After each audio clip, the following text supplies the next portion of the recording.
Live from Alcatraz, baby. We locked in.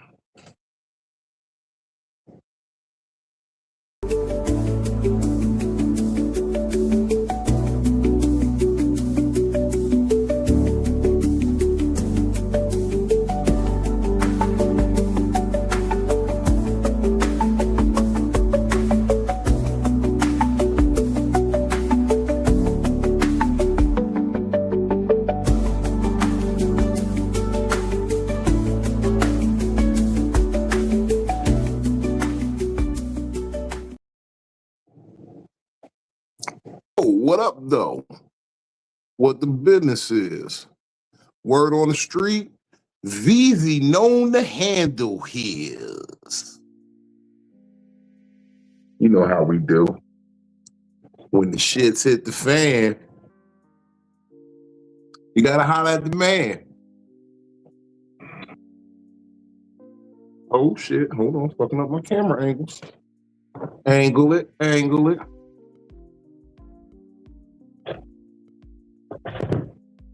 There we go. How y'all feeling today? It is I, your favorite fat man, Big Vino. Oh yeah, I like it better looking like this. Hold on. You got me feeling fucked up. I can't have my straps crooked. Boom. We in the building. Welcome. It's Monday. We're not even manic. We ain't even in a panic. We just here not taking life for granted. Welcome to Psycho-Babble. Y'all made it. It is I, your favorite fat man, Big Vino, AKA, they call me Mr. Feed Your Girl. They tell me I'm doing a good job in keeping these ladies fed. I appreciate it. I'm the captain of this ship. You know our motto here at Psycho-Babble. Premium therapy at discount prices. You ain't even got to pay no HMO. You ain't got no co-pays. Just come here and find out that you ain't the only one fucked up.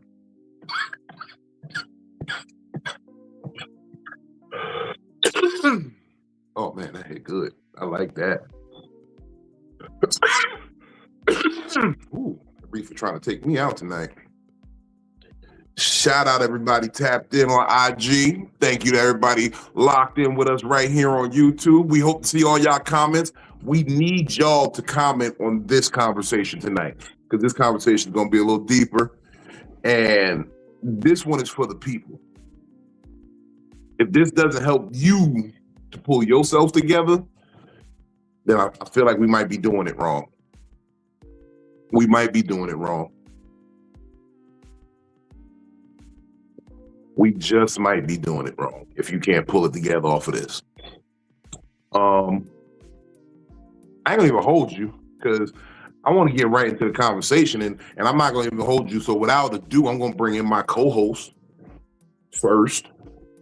She is my partner, my PIC. You know about the PIC? The pick? Partner in crime? If she run up in the bank, I got the engine running. If she smack a nigga, I'm following up. I'm a triple. She's been deemed a junior therapist associate in training. She don't even need no more credit. She just needs to put in the practical hours. That's why I bring her a new problem every day. I want y'all to give it up for Miss DamnItPhilly, y'all. DamnItPhilly. Welcome to the show. That's why you bring me a different problem every day.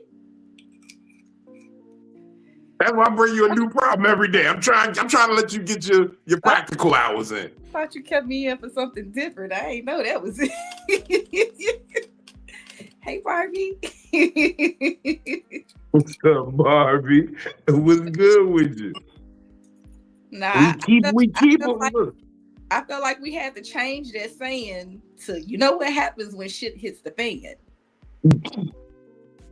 You gotta buy a new fan because there's shit on the old one. Yeah, that room's gonna smell like doo-doo forever. Yeah, you gotta buy a new, like, where did That the room, old saying come from? when shit hits the fan, you ask, has the Wolverine been in the room? Because it smells shitty. No, let me stop. We starting too early. It's too early for all this shit. I'm still drunk from last night. Don't worry about it. Hey, yo. How you doing, Phil? How was your weekend?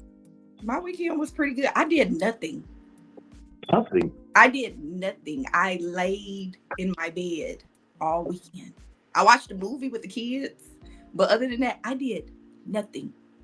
Now, I'm going to warn you. As you approach 40, laying in the bed all day is kind of detrimental for 40-year-olds. Your whole body lock up. Well, I had the massage piece on, so I think I'm okay. Okay. There was some rumbling. There was some massaging going on. So okay, because I'm gonna tell you, I lay in the bed for more than 8 hours straight. My back start to hurt. I ain't gonna even hold you. It could be the most comfortable bed, but after 8 hours, I'm like, I gotta stand up. My back hurt. I can't do this. I gotta move. The thing about these Tempur-Pedics now, like I can elevate my feet, I can put it back down, I can elevate my head, sit up a little bit, So I'm never just laying flat down anymore. There's something that's elevated. I think I'm not even talking about just laying down. I'm just saying just being still for too long. I think God kicked him like, hey, you 40, nigga. Get your ass up, move around, do something. I'll lock you up. I'll lock your body up in that position. Well, I'm gonna be 38 this year. June, I'm gonna be 38 years old. So I'm knocking at 40, but not quite. It's gonna be a great year. Ooh. It's gonna be a great year, y'all. It's cool. What you think on? Well, we know that already. As an old person, it's either your back, your knee, or your hip start hurting. First off, I ain't no old person. What hurts though? Right now, nothing. You fighting it right now. Right now, you fighting it. It was my back from doing all of the walking around for Mardi Gras. But that's what it's gonna be as you get older. I've since rested it off. Okay, I rested off the back pain. As you get older, know that is going to be your moisture pain. That's going to be your cold pain. Whenever the temperature change, whenever the weather change, that's your weather pain, your back. I'm going to start back doing squats again, okay? Because I cannot. my weather pain is in my ankle and my knee. It's always my back first. Even as a young girl, my back just used to always give me issues. So I already know where it's going to go. I'm going to be all right. I'm gonna pray for you. Yeah. I'm gonna get you some of this. I found out they said they got this. It's a natural, holistic pain remedy, right? And I've been sharing this with people. Anytime I find out some new shit about food, I always share it with people. Okay. So they say, you know how you take an avocado, right? You cut it open, you take the pith out, and you scoop it out for guacamole, whatever you're using the avocado for, right? Yeah. Well, they say that pit you take out and you're throwing it away, that is actually very useful. What you can do is take that pit, chop it up, because it's choppable. You chop it up and dice it up into pieces, and then you put it in a jar, and then pour in a bunch of rubbing alcohol, 91% rubbing alcohol. Oh. Cover that all that chopped up piece with the alcohol and just let it sit for a couple of days.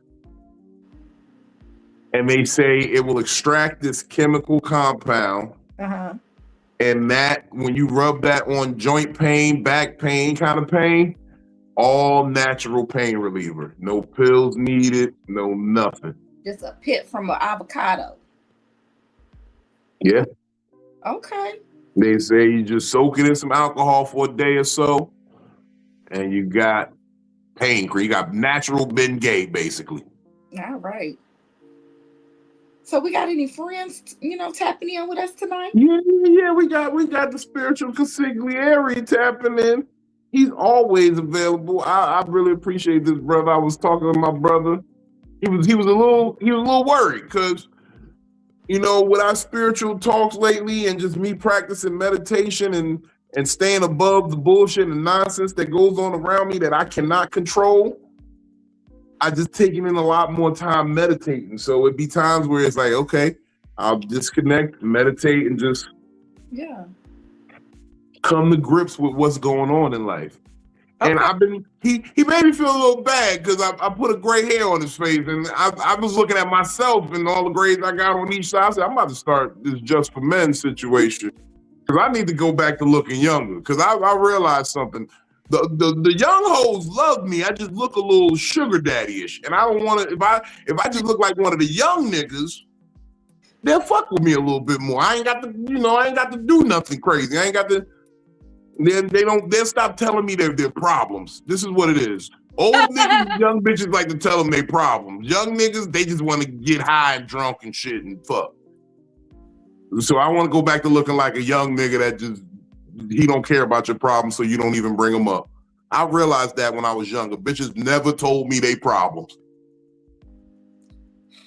They just said, I'll figure it out. I'd be like, what's wrong, shorty? And I was trying to be helpful. And I was like, what's wrong, baby girl? I don't worry, I'll figure it out. Okay, let me get some pussy then.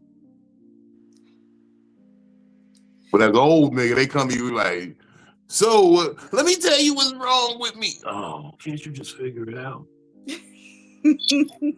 But shout out to my brother, Benny Blanco Perry, y'all. Give it up for Benny Blanco Perry. Benny Blanco Perry. Hey, what up? Tidings of comfort and joy, everyone.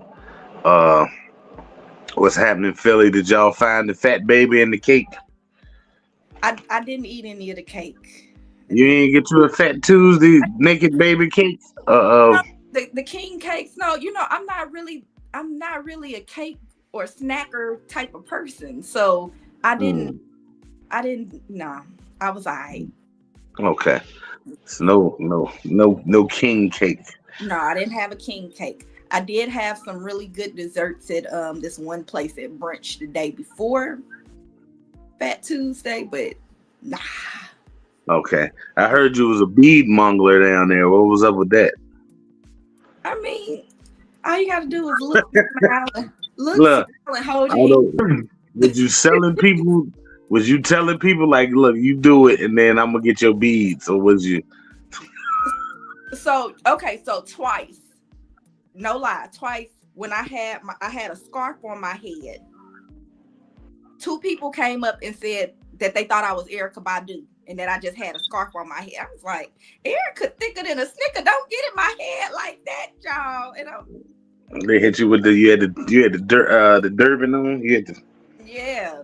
I had a little scarf wrapped around my head. I had it pulled down to the front just a little bit. So just a little bit of face was exposed. And it was crazy because one of the girls who said it was a girl and a dude that said it. The girl that said it seen me eating on Canal Street. She seen me eating a bad crawfish on Canal Street. And she said, I seen you earlier. I thought you was Erykah Badu. And that you was, hiding your head in the crawfish. I said, nah, it's just me, girl. Yeah.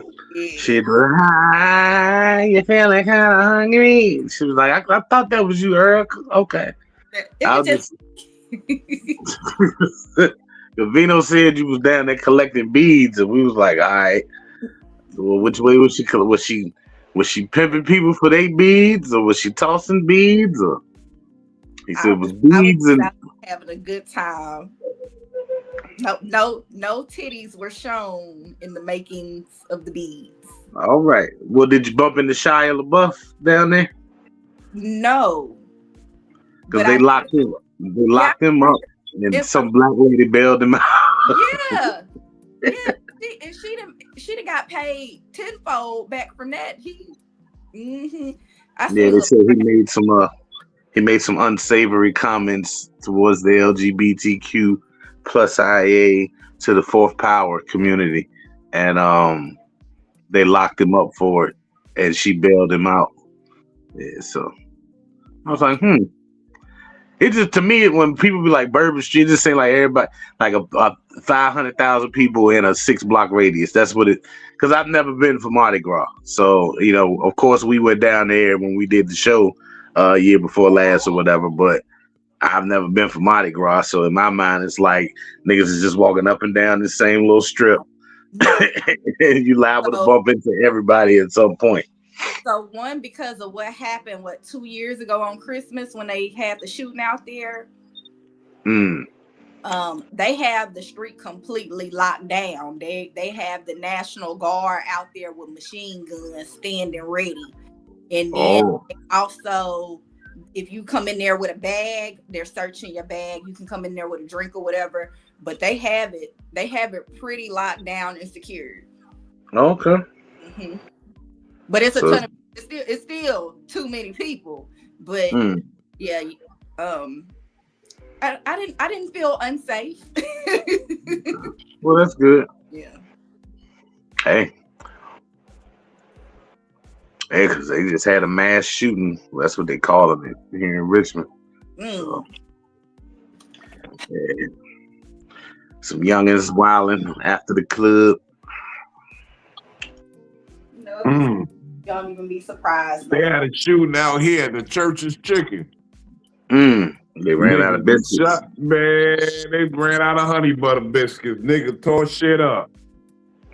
Man, is you niggas or is because the way you said it is like, man, they ran out of honey butter biscuits and a nigga had to just only word was missing was the letter A nigga, meaning me, nigga.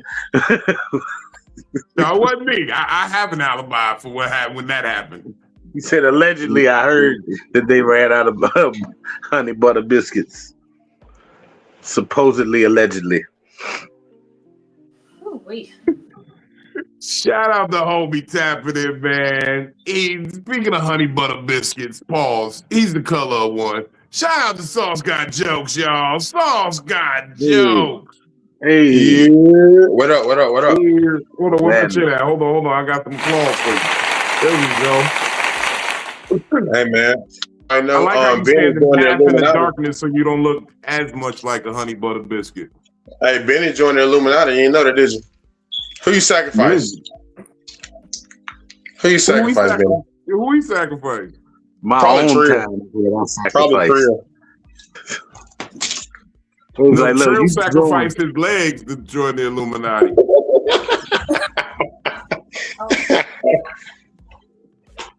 How y'all doing though? Y'all good?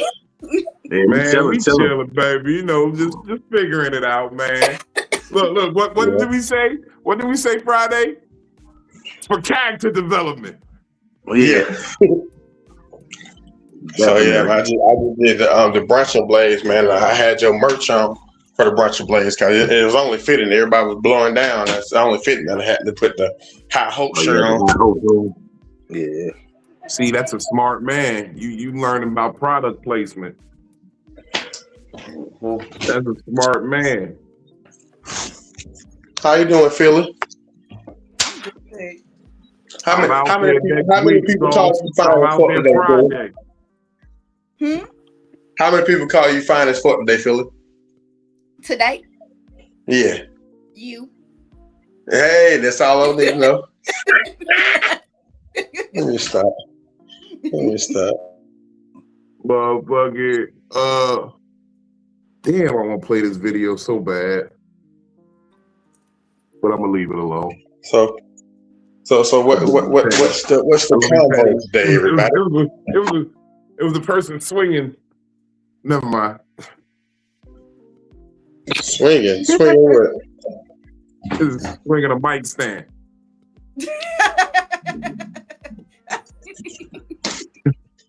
I mean, I don't see it a couple times, man. But look, that's what today's topic is for. I have developed as a Vino. Now, Vino. I have developed so much as a person lately that I'm gonna refrain from doing that. You see? And that's what we'll talk about today. This conversation is for your development. For your development. We touched on something Friday during Fat Nigga Friday that I feel we overlook a lot. And we make a joke about it and we make light of the situation a lot. But I'm really starting to believe that this is true. Because we all know that no man is a real man till he get that first taste of heartbreak from a woman. Yeah. But look how quickly they agree with that. Yeah. Now, most women, I'm going to really say this. Oh, no. I believe heartbreak chips away at their character. Because women are born with good character, but the more fucked up niggas they deal with, it takes away from their character and they learn to be the thing that they despise and what hurt them. I can agree with that. Okay. I know we're using not to go with that. Okay. Most people don't. That's what makes me a good comedian. You don't know where I'm going to go. But for the character development of men, we got to experience fucked up, hurt women. And in order for those women to be fucked up and hurt, they have to have their character broken. By niggas like me. By the niggas who have been broken by said bitches. Niggas like me. It's a vicious cycle, really. It's a vicious cycle. It's a vicious cycle. It's a cataclysmic. What do you say? It's a cataclysmic. It's a cataclysmic, metaphysical, vicious cycle. And what we must do is take care of the black man the only way we know how. You know what? I need to light a whole nother J to that. That was so. What do niggas say? So when you rob him or you take from him, you can replace it. But if you take his life, he can never have that back. He can never have that back, brother. But no, seriously speaking though, I feel like it's a lot of things that happen in life purely for the plot, purely for the development. Like, and we touched on this conversation a little bit before when we had the villain and the origin story conversation. Every person, when they're in this character development moment, when they face their hardships, their trial, their tribulation, that's the origin story. Everyone has an origin story, but it's right there at that moment in your development, whether you decide you're a villain or the hero. Yeah. Because what happens is with the hero, they're saying that they don't want anyone else to experience this pain. And the villain says, I'm going to make everyone else feel this pain. Mm-hmm. And the anti-hero? There's no such thing as the anti-hero. The anti-hero, I believe, is a made-up thing because you are a hero. If you stop to save one person, you're a hero. You're a hero to that person. The anti-hero is, I'm going to save somebody by any means necessary. So Malcolm was an anti-hero. Martin was a hero. And Jesse Jackson was the villain. But... You said Jesse Jackson was the villain? Yeah, he was the villain. First of all, I just said this earlier today on the morning show. I respect Jesse Jackson as a civil, because Jesse actually got the mission across. Martin died trying to bring civil rights to the people. Jesse brought civil rights to Sesame Street. You had monsters of all colors and creeds living together in harmony. I am somebody. I am somebody. You got garbage monsters, you got cookie monsters. I don't even know what kind of monster Grover is. They all living in harmony, different colors. different creeds, different ethnic backgrounds, different religions. With different hands of their ass. You just have to murk it up. It was. I was making a point there for a second. It wasn't getting good. My bad. No, but I'm serious. Jesse bought Harmony to Sesame Street because I could tell you right now, in the real world, not Sesame Street, Hopkins Place, where I grew up. If we saw a 6-foot pigeon walking down the street, we fucking that shit up. We beating that. We hitting it with a rock. We hitting it with a. It's gonna get. Yo, I saw a 6-foot pigeon, nigga, so I shot it. Niggas need to eat. Hey, well, Big Bird would have been 8 fucking around with us. Niggas need to eat. Big Bird about to be fried, baked. They gonna be shredded. That nigga would have been with some dumplings by the night. Shredded. That nigga would have been turned into hash. I know on my block, somebody would have sold motherfucking Snuffleupagus some dope. That what he Somebody wanted. would have sold him some. Somebody, you want to try that lean? I see you be drowsy. You be off the lean? You off the activist?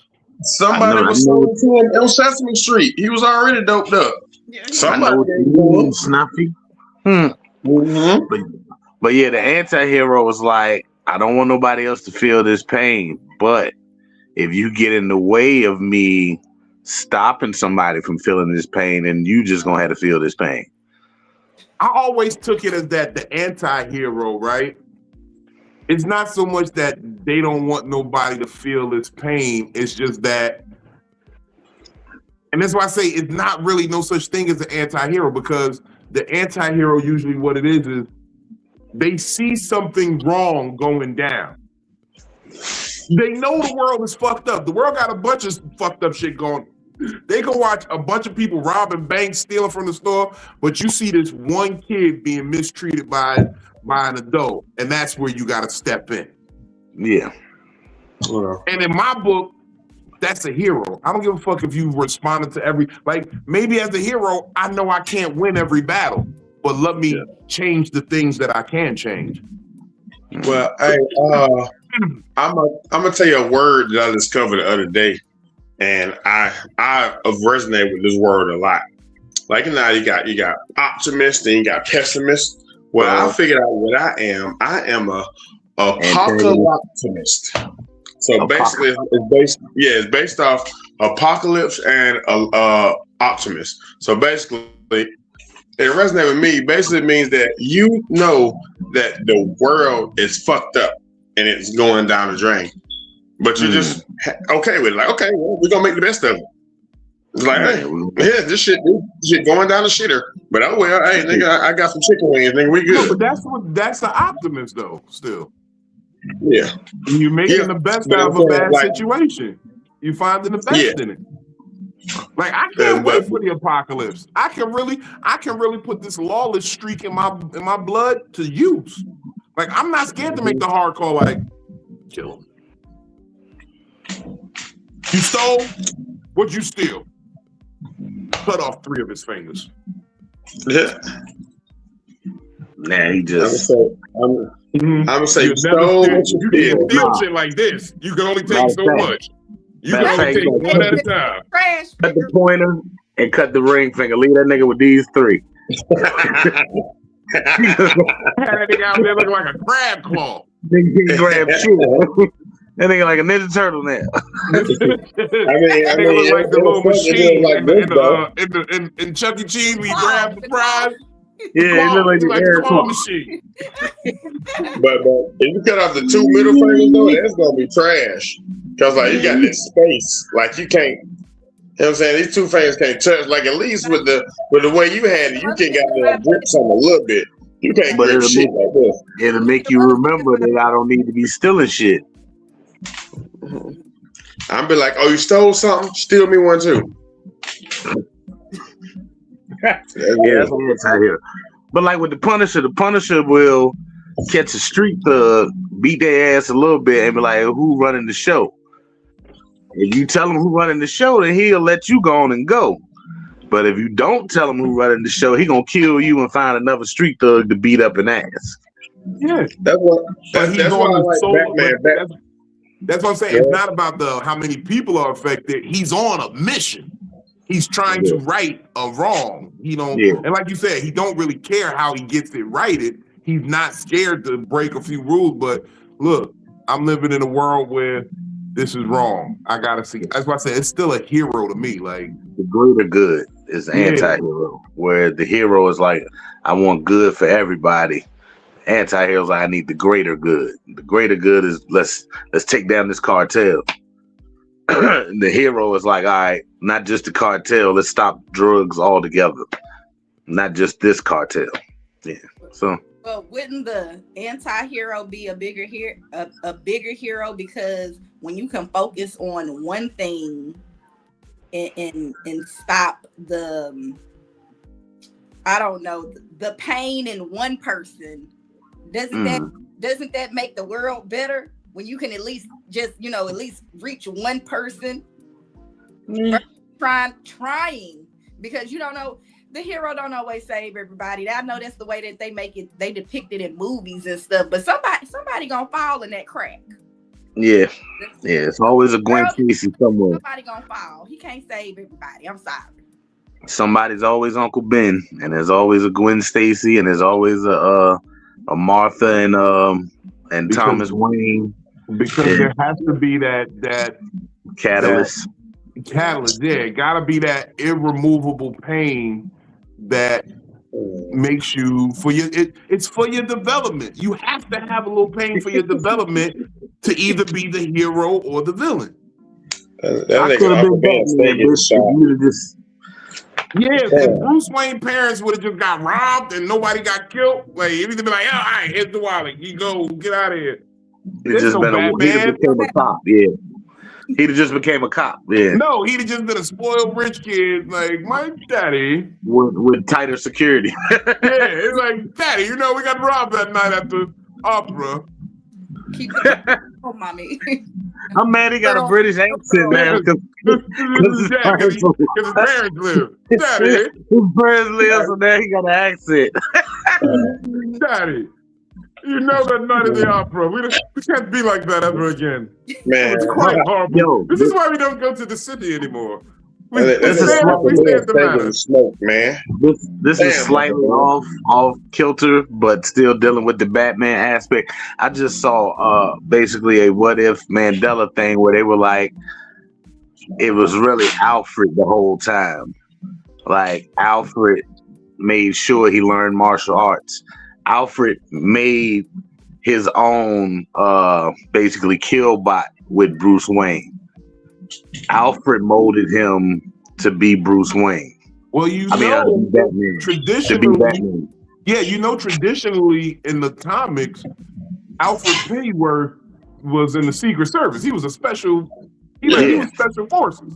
Yeah, and that's what they were saying. Like Alfred basically made his own sleeper agent. Yeah, Alfred made him the sleeper agent. He created this unstoppable weapon of Batman. Hey, and the funniest shit is that Batman don't kill people, but Alfred kill niggas. And like straight up, it had a comment where niggas had snuck into the Bat Cave. Then nigga Alfred walked down on niggas with the shotgun, and they was like, but Batman don't kill people. That nigga said, I ain't Batman. Unloaded on them niggas. What you thought, bitch? He don't kill people. I do. Home invasion, nigga. I got the perfect excuse to turn you to spaghetti, nigga. So do y'all feel like y'all know that one event that helped you mold your character the most, that developed you into who you are today? Like that one life-changing thing. I feel like I'm constantly being molded, so it keeps developing. So it's not just one event for me. Yeah, I can't pinpoint shit. For you, fellas. Like I know it was a series of events that made me like. It was like, yo, I lost people at a very young age, so that let me know that life is fragile and it's fleeting. Then I learned that I got in trouble and had to sit down for a long time, and I learned that life could be long and boring. Mhm. I motherfucking got ridiculed as a child about shit, and I learned that the world can be cruel. But then I found a real genuine friend, and I found out that friends are priceless. It's always something that's gonna be in there for your development. Like how we was joking. God keep throwing horrible bitches at me for character development so I could be a better man. He gonna horrible bitch me into being a great man. Watch. That's what God's trying to do right now in this very moment. He gonna keep throwing horrible bitch at me, horrible bitch at me, horrible bitch. He gonna be like, I'm gonna make you a great man. Here's another one, nigga. See, for me, I don't think that it was like anything that had to do with loss for me, because like I said, I'm a popular optimist. Like I found out at a young age that a lot of this shit and a lot of the worldly things are horse shit. So I've always had a perspective of being on the outside, but like on the inside, but looking on the outside, right? So let's think about it. My upbringing, I'm from a small town surrounded by factories. So it's literally just there to produce workers. And me, like, you know what I'm saying? I've always been smarter than everybody around me. So I'm just looking at shit like, I'm like, y'all don't see this horse shit that's going on here? Like, I'm the only one who took the red pill. I'm like, y'all don't see this shit? So like, I'm always getting in trouble. I'm always getting in trouble for being smart. That was my whole thing. I'm always getting in trouble for asking questions and doing shit. And then I was the only black kid on the swim team. Same shit. Outside looking in. Like the fuck? Like y'all don't see this bullshit. So I'm coming from the hood to doing extracurriculars with a whole bunch of white people, then going back to the hood. So I got a unique perspective on all this shit to the point where like, I think that shit, I ain't gonna say it broke me, but it got to the point where I become so cynical that it's like a lot of this shit don't fucking matter. So that shit has molded my outlook on a lot of things. You know? We got a lot in common, Sauce. Mm-hmm. We got a lot in common. Both Aries, both AME, born and raised, motherfucking. Both see, we took that red pill early. I never subscribed to what other people was on. Mm-hmm. I don't really like. Yeah. I particularly love to go against the flow. Me too. Nigga, tonight, actually, I just left. My boy Ethan Pete. Shout out to Ethan, the artist. He's filming a comedy reality show. It's gonna be like comedy making the band type deal, right? So at this open mic, open mic at a little chicken wing spot. It don't be nobody there on Mondays. It be me, a couple other black comedians, and a couple people there. Nigga, it's over 70 comedians there tonight. And they're there for the camera action shit. So it's just like, nigga, everybody there right now figuring out, I did my shit and went home. I was first and went home. Everybody else is there waiting, anticipating, hungry, trying to grab some shit. And I'm like, this shit fake as fuck. Yeah, I'm just trying to get my time, man. Thank y'all all for being here. I got a whole room. Let me work it and get the fuck out of the spot. I feel you. Yeah, like, all niggas don't be here, nigga. So I literally sit on camera because they filming it there too. And I was like, nigga, y'all niggas ain't never been here, nigga. I'm gonna do my set and go home. Call y'all niggas. Cause that shit don't matter. But everybody else in the world think this shit is so important. It's like, no, I mean it's good, but it don't matter. And these niggas is breaking their necks. These motherfuckers is changing their schedules to get here, and they never come here on the regular. And I'm just like, nigga, y'all could have been here last Monday or the Monday before. That's how I know that a lot of people integrity fucked up. I probably know somebody who was there because niggas will do anything for clout, baby. That's why I like that Migos song. They do anything for clout. They do anything for clout. Niggas will do anything for that clout. That's the worst drug. They need to do some personal development. The worst drug in 2026, clout, attention. Like, and this is just me offering some advice, which I really don't even like to do, but I feel like in this conversation I can. For those of you looking to figure out how to develop, first you got to know the product in which you're trying to develop, meaning know yourself. Like if we all sat down and we was trying to develop a script about a TV show or for a TV show, whatever, the first aspect of the development would be, all right, so what kind of show is we doing? Is this a drama? Is this a comedy? What's the setting? Who are the characters? Like, who are you, nigga? A lot of y'all niggas can't develop because you don't even know who you are. You've been told who you are your entire life, and that's what you believe. I stopped believing in that a long time ago. Like, I was very good in school, so everybody told me I should be a student. And I almost fell for the hype. When I first graduated high school, not knowing, because I never thought I would be alive this long. So when I graduated, I said, I gotta go to college. That's what they say you do. You good at school, nigga, you get good grades, go to college. But that's not who I was.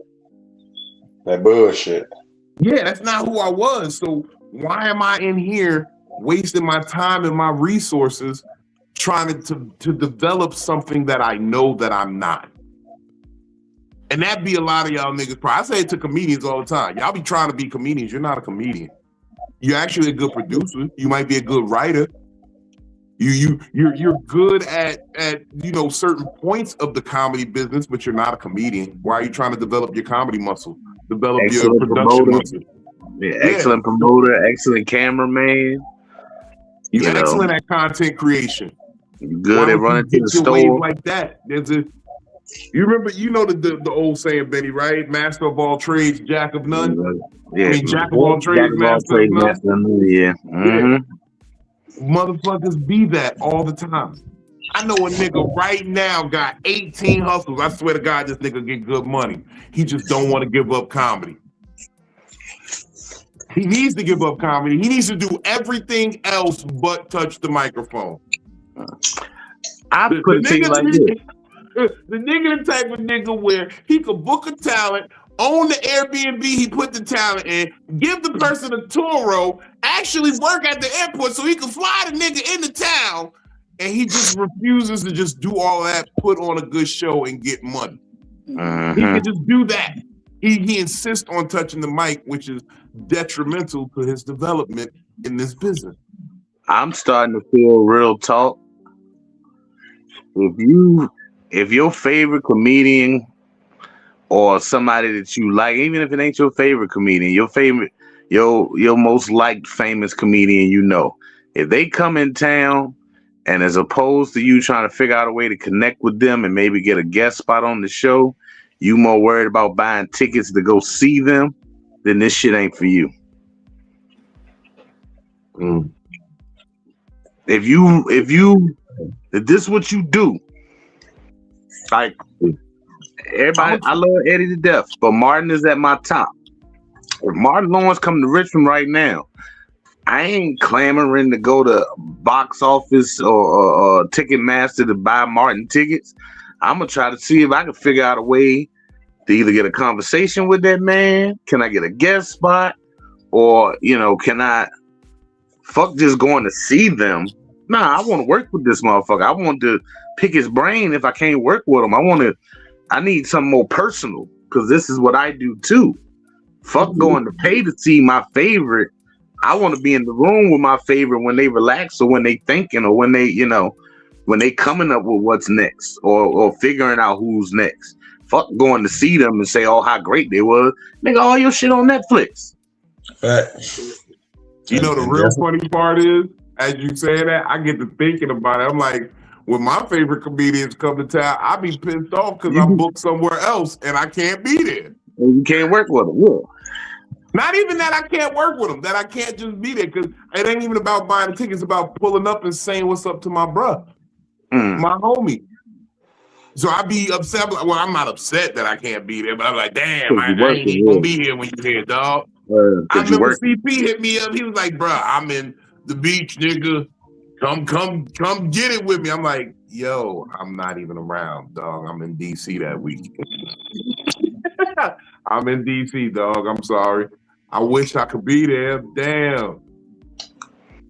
Motherfucking, that's how it is. And be like, yo, like, that's how I be when my favorite niggas come to town. My niggas be like, yeah, such and such a club. Right, I'm going to the club and pull up. Niggas be claiming they're comedians and be buying most of the tickets. You coming off more like a fan. Like, there's a nigga right now with a horrible hairline. He's my biggest fan.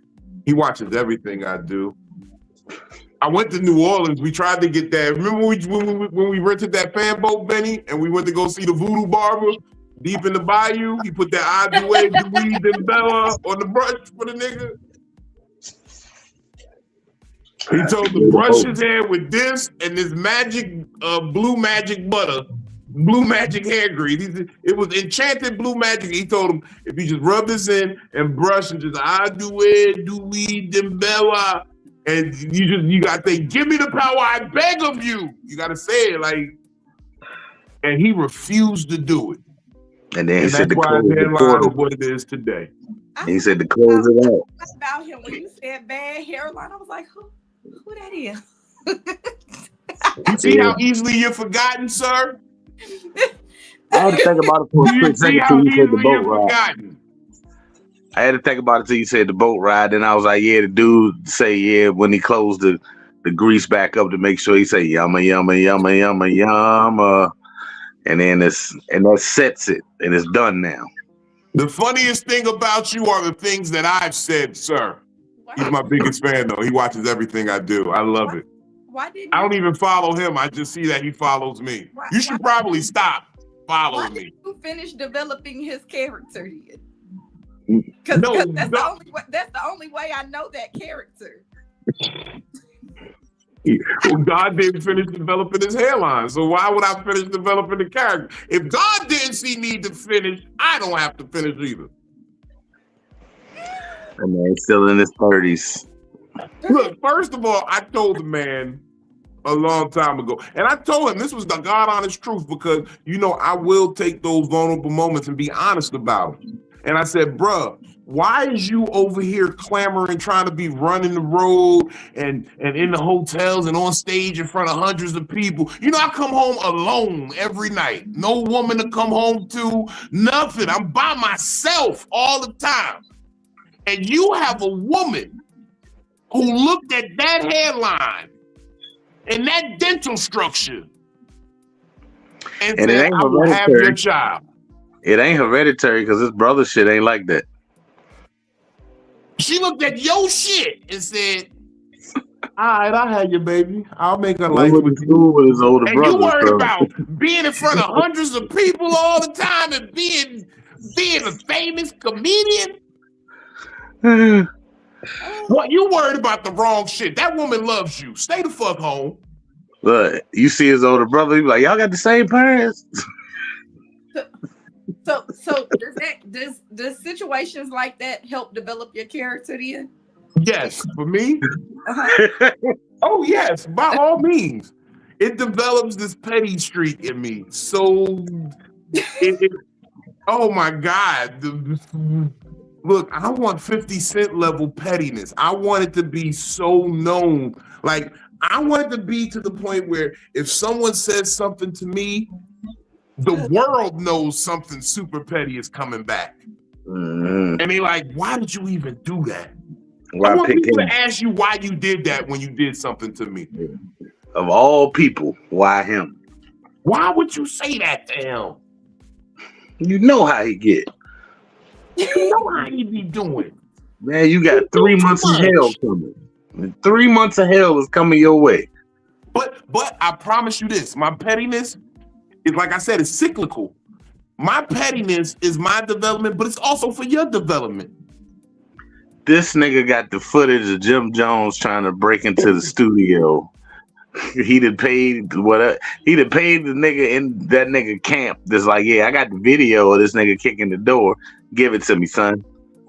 And that shit was on IG an hour later. That nigga kicked up 2 doors.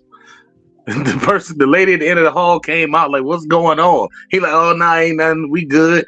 And went back, hand on the wall, turned around, mule kicking, 2 doors trying to get in the studio. Look, I'm gonna put it like this: y'all don't want to know the type of footage I've acquired because this footage is just specifically for if anybody ever said something to me, and I'm not gonna even tell you who the person is. I want them to fuck around and find out.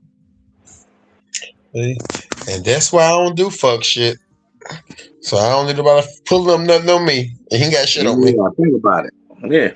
Oh, you gotta think about it. Look, the shit that they got on me, I'm like, me and Philly used to laugh all the time. I'd be like, they're gonna try to expose me. I'm like, what they gonna expose? That I'm actually a good nigga. I take care of my family. I actually love people from time to time, and I'll be trying to spare feelings. Is that what they're gonna dig in on? I keep telling you, I got a lot of character development. God been horrible bitching me to this great man. This is the man you see today. This is the product of 335 horrible bitches. Damn, I ain't had that many horrible bitches. Culmination. I've met a lot of horrible bitches. So. I ain't had that many horrible bitches. Look what the nigga said on Little Giants. Culmination. I'm just running the annexation of Puerto Rico, bitch. That's all I'm doing. What the nigga with the bad hands said, he put the glue in them. Says, "Come on, guys, I need you." I think I've been fortunate enough not to run into too many horrible bitches. You'll never be a great man, then. Love, brother. You still, I want you to get there. I'm gonna send some at you. I'm gonna bring some with me to Charlotte this week. Well, I'm straight. Already a horrible nigga. Huh? You've already told us you a horrible nigga. Yeah. That's what you said. Yeah, it's your responsibility to make the bitches horrible. So you just out here fucking with the good ones. You the one. So he is character development. He is the character development, yeah. What they say, blessing or a lesson? Oh, you the lesson. He said, I'm the lesson. He said, my best friend, a stripper. What y'all expect out of me? Come on now. Look, my best friend used to be a stripper too. All right, so you might be on the right path, though. Because I used to be that, and then now my best friend sold pussy. My best friend sold pussy. I had some of that pussy before too. She was a good, cool ass nigga. I thought she had my love child for a second, but it wasn't so. I'd be chilling. I was like, that baby talk too good. That's not my baby. Because all the babies in my family got speech impediments to the start. And that baby came out like, "Mom, may I have an applesauce?" I said, "Hey, that baby 6 months old." I just ate some applesauce. He ain't got no stutter. He ain't got no delay. No nothing. No nothing. Nothing. Not one nothing. I said, "Mom, may I have some applesauce?" I said, "May I?" I mean, hey man, that ain't my son. These new kids be coming out talking different. When my nephew first I have, not Kenna. I have. My nephew used to call my brother. He used to be like, "Father." He's like, "Father." Can I have some snacks? Like, nigga, where you get that from, nigga? We ain't never said father around here. Father. Now I do want that of my children. I want them to do. I want them Austin Powers out. I want them to call me Faja. Nah, that shit was just funny as hell. Cause we just say dad, daddy, dad, father. That's how I know that y'all don't have children. Because the mommy, mama. Mother.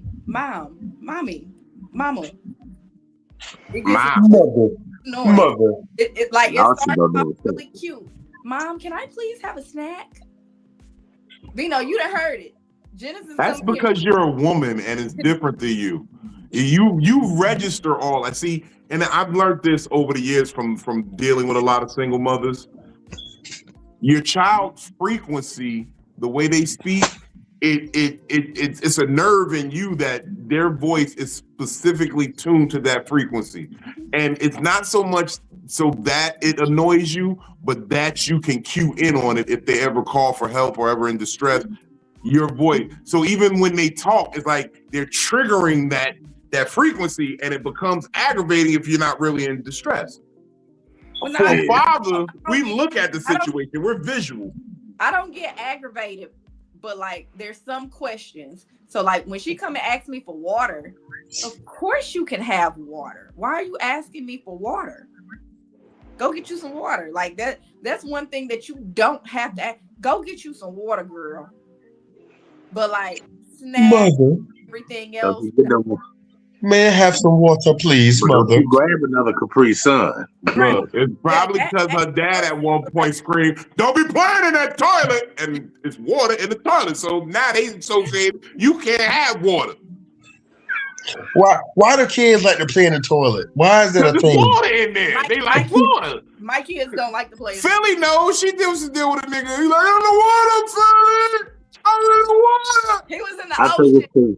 He was in the ocean. I think it's because the water in the toilet fills itself back up, so you ain't gonna get in trouble if somebody hear the faucet come on. So it's like your own little submersible. Well, that, and at times when you potty training, sometimes you try to make potty training into a game. Yeah. Yeah. That. That's what Brooklyn said she did. I was teaching Jeremiah to potty train, and it didn't work for me. But I used to throw Cheerios into the toilet. Yeah, Brooklyn said she used to do Fruit Loops and certain colors with certain points and shit. They don't have penises, so they can't just show, show the little niggas. Hey, you see me over here like, what? Yeah, they can't show them. So they gotta my dad told me how to use the bathroom. As a single mother, you turn potty training into a game. Sink the Cheerios. Now, the funny thing is, my ex-girlfriend, hey, look, so both of y'all would know, ain't there such thing as, like, if you go to, like, a public restroom, like a urinal or something, I don't know what it is, it's man code, but you gotta shoot the pubic hair that's in the urinal. You gotta shoot it with your string. Oh, yeah, you gotta knock it down. Or a loogie. Yeah, if it's a loogie, you gotta shoot it. And my ex was like, nigga, that's dumb. That don't happen.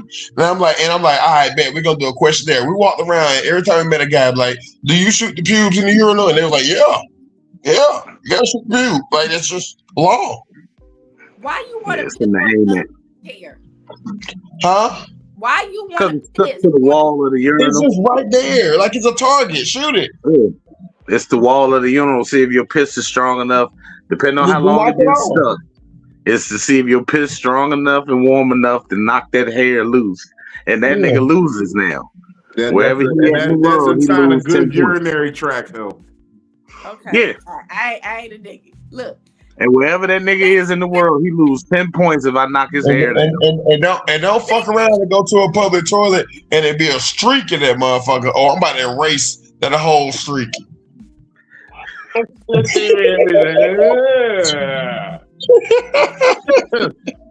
about to pressure wash that motherfucker. Like, okay, so when y'all like that, do you feel? Or if there's ice in there, you try to melt the ice. Yeah, that's a good one too. The ice. It is. They got spidey senses. Be like, damn, that nigga knocked my pubes. Yeah, somebody knock him out. Yeah, you look over. You know what I used to do when they had the thick urinal cakes, the thick pink urinal cakes. Yeah, that bitch. I used to see if I could get an indention in it with the force. Yeah. If I could get a line in it or put a design in it, make it way down faster. Yeah. Or like if you are frequent in a bathroom, like at your job or something, and got the little circle in there, I gotta hit the same spot every time. So I eventually drill a hole in that bitch. Yeah. What kind of character development is this? It develops your hand-eye coordination, your dexterity. Yeah, we do. Yeah, we do. Because when you're at a chick house, you don't. If you could do this and do all these intricate things with your piss, if you at a chick house and you go take a pee, you ain't gonna pee all over her toilet seat. Yeah. whether you put it up or down. Yeah, Mhm. that's really what it's for, to keep you from getting pissed on the seat when you're in someone's home. You want to know what it is? It's ingrained in men. You actually are queuing in with the Cheerio thing in the toilet. We learned it at a young age. It's the same principle. We just still do it. Why do girls still, do makeup, play with Barbies, do whatever they do? Because it's something they've been doing forever. Why they go through niggas' phones? Because it's something you do forever. And it's character development. Mhm. She made that face like, I don't be going through no nigga phone. Last time I went through my phone, I went to jail. Oh, Yeah, so that was a twitch when you did that. That was a lockup. I don't go to phones no more. Last time I went through a woman phone, I made up a scenario in my head, and it got me mad. And I was like, wait, I'm acting like a female. Okay, so it wasn't the go, because I didn't actually get to go through the phone. I was trying to go through the phone. It was the nigga's reaction to I went and got the phone while he was in the shower, and he jumped out of the shower so quick, soaking wet. Y'all don't never realize if a motherfucker doing all that for their phone, they are doing something. I know that. Man, I already knew that. I already knew that he had cheated just because of the situation that was going on. Mm-hmm. But when he jumped out of the shower real quick to get the phone, I was like, "Oh no, this is deeper than he made it." Safety don't matter. Man, look, if he jumped out the shower, so we was living in my mama house when he jumped out the shower. He jumped out there and walked his wet ass feet across my mom's he didn't give a damn. He didn't give a fuck. He did like DMX and Belly when he hopped out that shower to go tell Keisha he don't know no fucking Kiana. Yeah. That nigga was walking butt naked wet, still throwing the towel. Get my phone, Philly. if you grab my phone and I'm in the shower, I'm just caught. Like, I'm not. He said, I'm just caught. You got it. Yeah. Like, I'm sorry. I'm reading all the comments on Instagram. Apparently, they over on Instagram. They got a live ass conversation. If you bring that conversation over to YouTube, right? Everybody on Instagram, I could put this conversation on the screen and we could be having this over here. But I'm trying to catch up and just catch the gist of what was happening. But Instagram, y'all lit. I appreciate y'all for tapping in. Fucks with y'all the long way. Pause. Yeah, I don't do location sharing either. Yeah, no, okay. That might be from a show I did. The show I did with Just Niche. So they was talking about in relationships, do you share locations? I said no. Because I don't want to be caught up with no bitch. But bitch, what are you doing over there? Like, because if you anywhere near your ex house, I'm gonna think something up, and I'm cracking heads. And you can't even go by the supermarket over there no more. Don't go by the Walmart by your ex house. Well, I got a 13-year-old Android. I ain't even got the capability to share my location. So I ain't never thought to look for that or do it. I don't like my location to be shared. If you want to know where I'm at, be bold enough to just ask, and I'll tell you the truth. But don't, like, half the time I be on some bullshit. So you don't need to know where I'm at. I'm doing something. I never thought about sharing my location. It was never a thing for me. But like, I don't want to share my location now just because I see how other motherfuckers act who got their location. Because I've seen my homegirls plenty of times open up their phones just to see what that nigga doing and then get upset. And like they made themselves upset. Oh, what if they was at? What? Nigga, what you doing? I've learned the importance of it. So I have two main people that I share my location. Well, no, three main people. I share my location with my mother. Safety. Yep. My brother. My Safety. brother. And my cousin. Okay.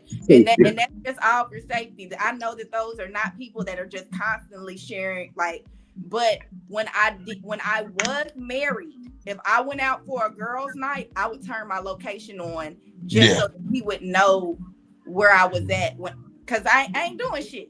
Ain't going nowhere. I don't even want it then because I feel like that could be the decoy. You could turn on your location and then leave that phone somewhere. See, I was at Keisha's house all night. The only thing I do is my friend group, my homies from college. What we do is we do this thing that if we at some strange chick house, we'll send the location to them and then they'll check on us in the morning. So like if it's like 3 a.m. and one of my homeboys just text me a random address, I already know the code. I mean, I'm at this bitch house. I don't really know what the fuck going on. I'll be straight in the morning. I'll call you in the morning to see if everything's straight. That's about it. I used to do that with the homies too. But they talking about specifically sharing your location with the person you're dating. Y'all not like about to be Beyonce or nothing. Y'all just dating. Y'all kind of serious. Do you share your location with them? If she out, just like how Philly said, if she go out like her homegirls, yeah, let me get that. Because I don't even want that. I don't want that. If I'm your husband, maybe, and then if it's always on, yes. But I don't want that. I'm not gonna look at it, but I don't know, just for like worst case scenario. It's there. You know what I mean? Yeah. You know I always be home by 1 o'clock in the morning. I ain't there at 1. Yeah, fuck. What safety line.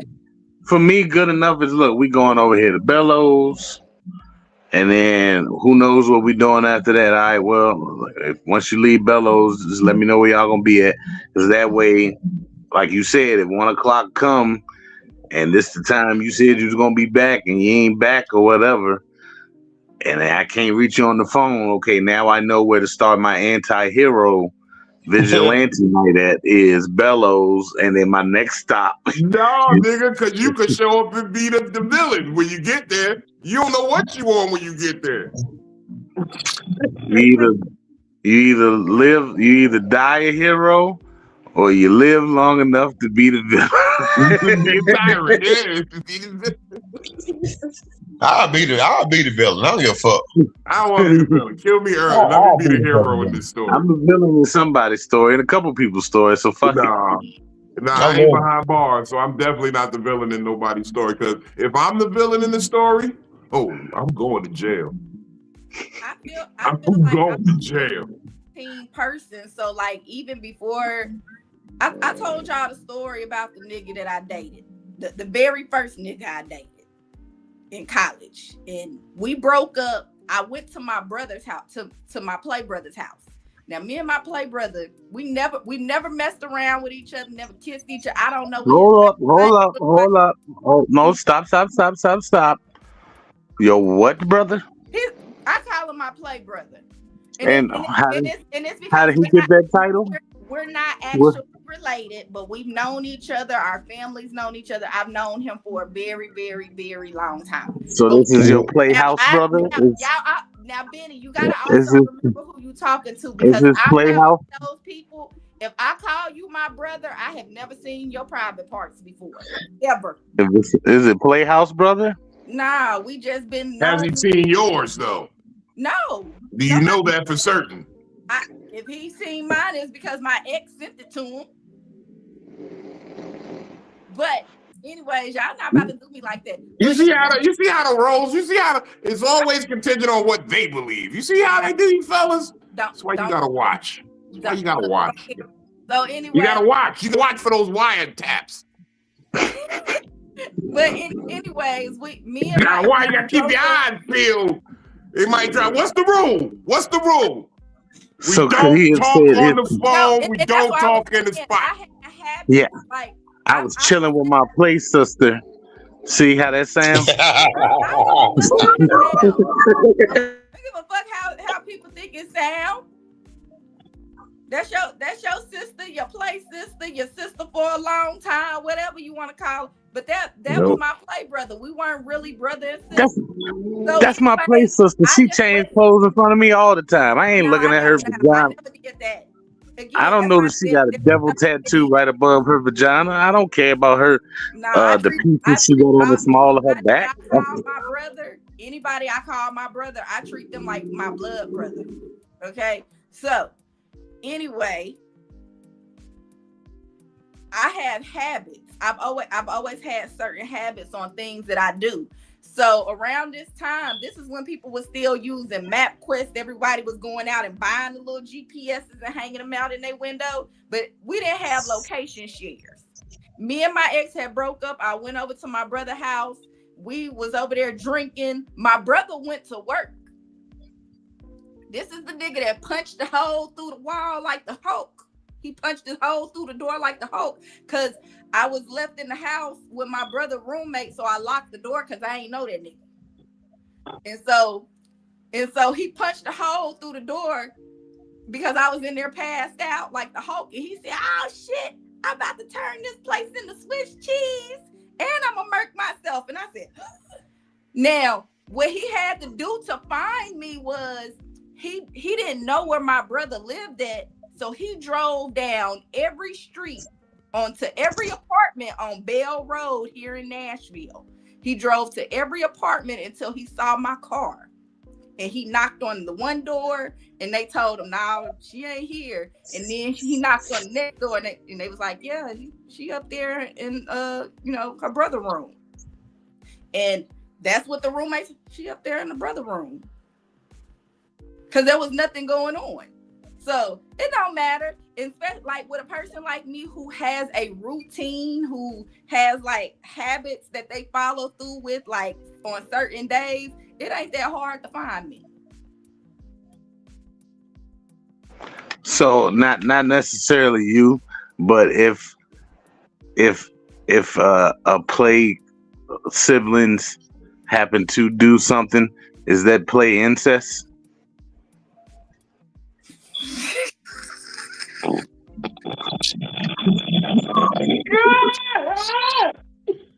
Nigga, that's a category of porn head, nigga.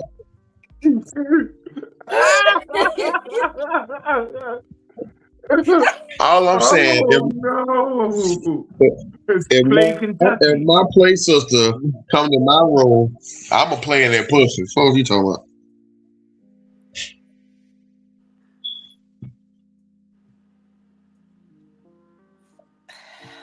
I want to get into this, but this is a fundamental disagreement because what you say, I feel like they got at Cam Newton for saying some real shit at one point. There's a lot of conversation about shit, but like I generally don't do the play sister shit.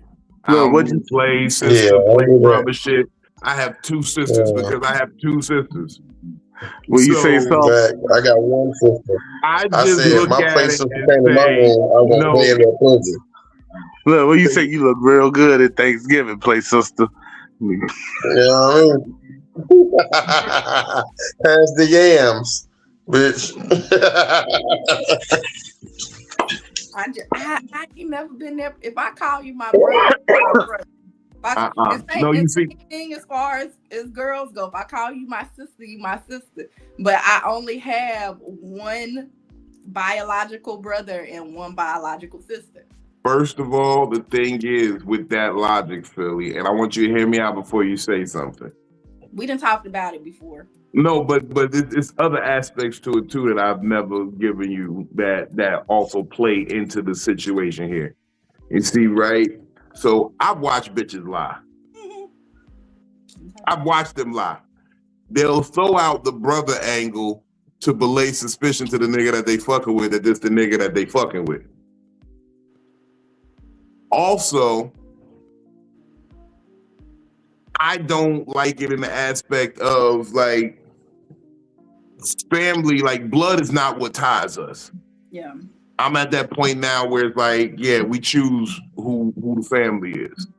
So just saying brother, saying sister, it doesn't really mean that. I'd rather just say, yo, you're very close and personal, because I feel a lot of niggas try to use that line of that's like a sister to me, or shorties will say that's like a brother to me, because it makes other men or other women feel comfortable about your relationship with the other sex, instead of just saying, hey, if you fucking with me, and let's say I got a girlfriend, people see the relationship that me and Philly got, right? They're gonna always assume that me and Philly got something going on. And Philly will say, yeah, no, that's like a brother to me. And I'm gonna say, although Philly's beautiful, Philly's attractive, I don't see Philly like that. Philly is respected to me as a friend above all of that. And if it was to come to that, if I am with you, my discipline would keep me from doing that. You see what I'm saying? Like, I don't want to put it on, oh, it's an obligation of play incestual spirit. Yeah. I'd rather just say, no, I'm disciplined enough to not act on urges that would damage other relationships, or, you know what I mean? If it was to, at least I'd be man enough to say, hey, I got feelings for you right now, and I'm not sure. I'm gonna just need a minute to step back and see what I'm thinking. Yeah. Like people, I feel like people be hiding behind that. That's my bro. That's my sis. Like I got bitches, who, and it's no offense to people. Like I really, honestly, I understand the sentiment when they be like, yo, Vino like a bro to me. Vino like, but I'll be like, I really only have two sisters. I'm sorry. It's like when I get to the gates of heaven, I have two sisters. Right. Now that guy, we don't call each other brother and sister anymore because he ended up getting married, and the woman was insecure about our relationship. So we're no longer cool no more. But around she didn't want to be your play sister-in-law? She didn't. She wanted nothing to do with me. But women rarely understand that until they're the woman that has to look at the play sister. You see, because the thing of it is like, and the real long and short of it is, your woman is your best friend, because that should be no other woman should be in front of your woman, not even your mama. Like, you remember when they used to have that question, who sit in the front seat, your girl or your mama? Mm-hmm. My girl. Ma, get your ass in the back. She'll move the chair up, give you some leg room, but sit your ass in the back. Sometimes my hand get to drifting over the armrest and I might touch some coochie, and it's uncomfortable if mom's is there. That's a weird. All I'm saying is I'm a female brother, and I don't see her private parts before. She'll tell people that I'm her brother. No, yeah, I've been through that too. I've experienced that. There was a nigga that used to come on Psycho-Babble with us, and he called me his sister, but I never called him my brother. But he sent me his private parts, and I'm like, that's weird. I would never call. It wasn't me, because I'm still here, as you can see. Yeah, I would never call my brother because I've seen your private. Did he say, look what I played daddy gave me? He sent them to me. His private parts. The play daddy is diabolical. Look what play daddy gave me. Weird. It was weird. Okay, that's all I know. It was weird. Because a couple of weeks after that, it was like, hey, sis. And I was like, who is this? That's what I be meaning, though. But look. That person understands where I'm from. They've been around that area. So this is what happens in those places, play bruh. So I'd rather just not play. I'd rather just say, no, that's my dog. It ain't even nothing like that. I respect them. Not that I don't respect the woman that I sleep with, but no, it's different. It's not that energy. Hey, I'm just keeping running. I'm down with being somebody to play brother. I don't give a fuck. I don't like it. I think it's weird calling somebody your brother and you didn't either fuck them. You about to update your profile song? That's weird. Play brother. I know it's weird, but as you've been learning, Philly, it's a lot of weird people out here. It's taking play brother applications. I'll be your brother. I have one person that's like really my play brother, for real. And we've known each other since we were freshmen in high school. So we got a 20+ year relationship, and there's never been nothing between us. Call that nigga now and tell him you give some coochie and see what he say. Absolutely. No, we didn't. And the thing is, because this is a conversation that happens so much, we done had conversations like this before. And I told him, I said, I wouldn't give you no coochie, no way. I know too much about you. Like, but known so much about some person. But this is the thing, Philly. You feel that way. Do you know absolutely for certain that he feels that way? Absolutely. That nigga take it. Now, How do you know? How do you know? lying, that's on him. If he lying, that's on him. That's what I'm saying. Most niggas are lie. Yeah. How do you know? We done been together drunk and in different kind of situations to where if he wanted to take it, he could have. Do you feel like that? He might not No, be a because women taker, though. often say that. They be like, I was throwing the signs that I would give him some, No, but you really wasn't. I didn't throw no signs, but I know that Exactly. So he ain't take it.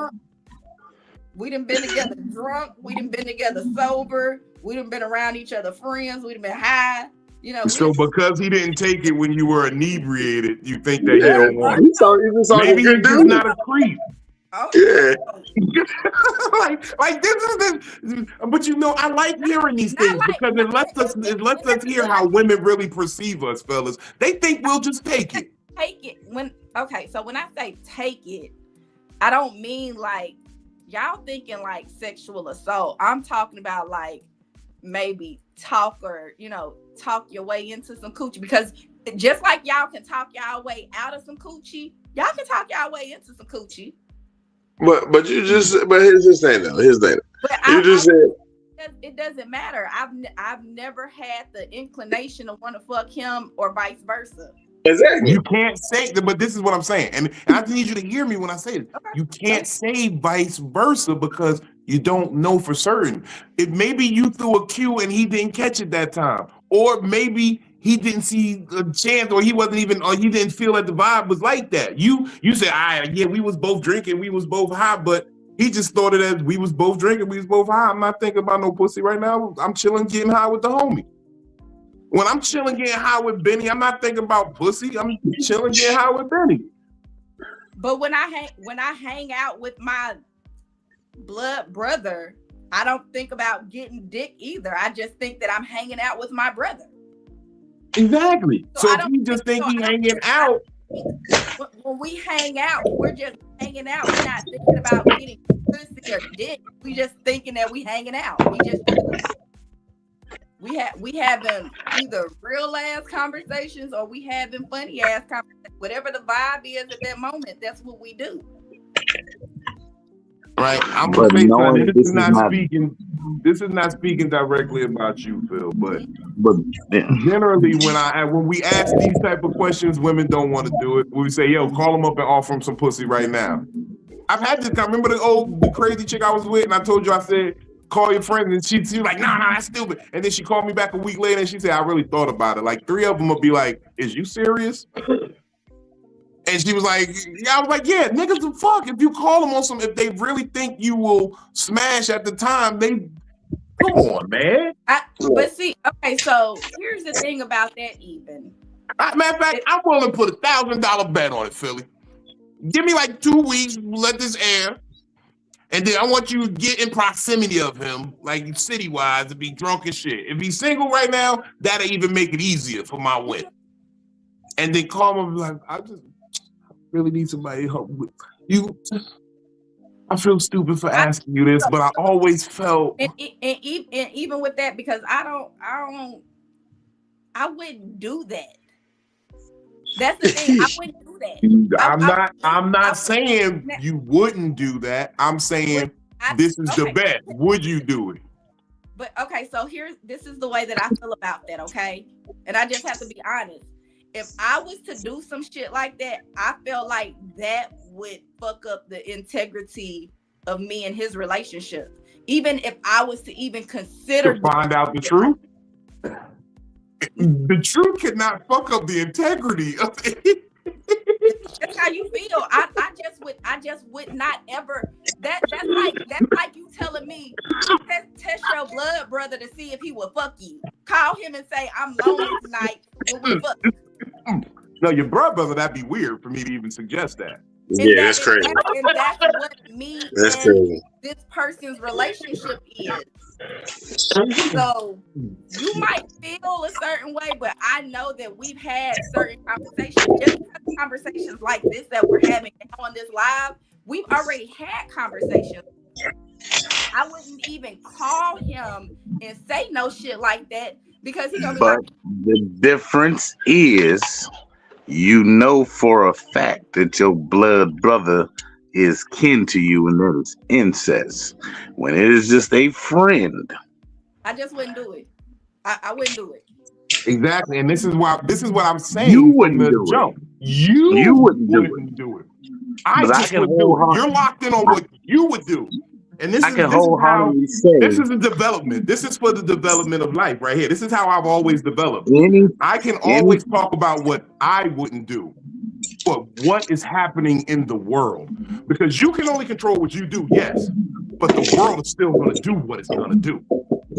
any female friends that I have, or that I don't hang with none of them or do none of that shit now, but any female friends that I had in my earlier years, teens and 20s and 30s and shit, they was either ugly and my female friend, so there's never no chance, or it's a girl that I thought looked good or was cool enough that I would, even if she ain't necessarily looked the best, but she looked decent enough. Yeah. But I mainly hung with her because she was cool than a motherfucker. There's each and every one of them I have looked at them like, yeah, if it came to it, I'd fuck her. Look, I made it clear to my homegirls that I'd take them through there. I made it clear, and it's like, it's not even on no, I'm trying to secretly work my way in there. Nah, it's just like, it might be misogynistic. if you wanted to give me some Gucci, I'll fuck you. I'm Like, I feel like single me. I feel like Single me, single you. Had situations to where if it could have went down and we called somebody else, even though we were sitting next to each other, like it's just not. It's not that, and it's not that he's somebody I would look at him and be like, "Oh, he ugly." No, he's not. He's not an ugly nigga. It's gonna be the best man up in there. She was feeling bad, and we was in there together. And Lance thought he was the only one.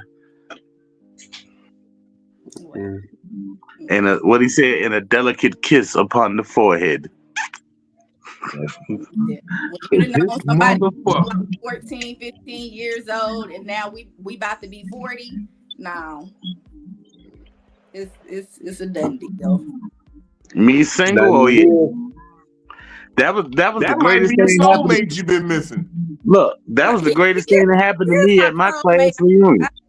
I think that there's many different positions of soulmates, and it doesn't mean that y'all belong together. A soulmate is not somebody that you just are meant to be with. There's certain people that you go through life with. That was the best thing that happened to me at my class reunion. It is that I had a girlfriend, and Brooklyn went with me because them bitches was on me, and they gave me no play in high school. I feel like that Popeyes worker when they was doing the breaks after the Champ sandwiches came out. I was over here with the. Because you just gonna have to disagree with me for one time. Had I been single, no, I've always known I've disagreed with you on this. It's just I've been trying to explain it. Like it's not even that I feel that you're wrong. I just feel that you're locked in on your position of wouldn't I don't do feel it. like I'm locked in on my position. I feel like we've had this. Me and him have had conversations like this before. Had I been single, it would have been a different ball game. And a few of them still shot their shot with Brooklyn right there. Tomorrow, well, y'all come to my hotel room, and so I would have easily had a quadruple some had I been single and went to that reunion.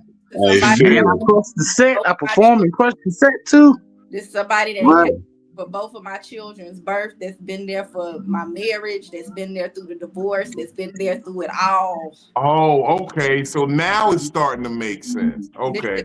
That's why you're feeling like, okay, I get it now. It's a rom-com though. Even in the rom-coms, that guy has secretly been in love with her through all that shit.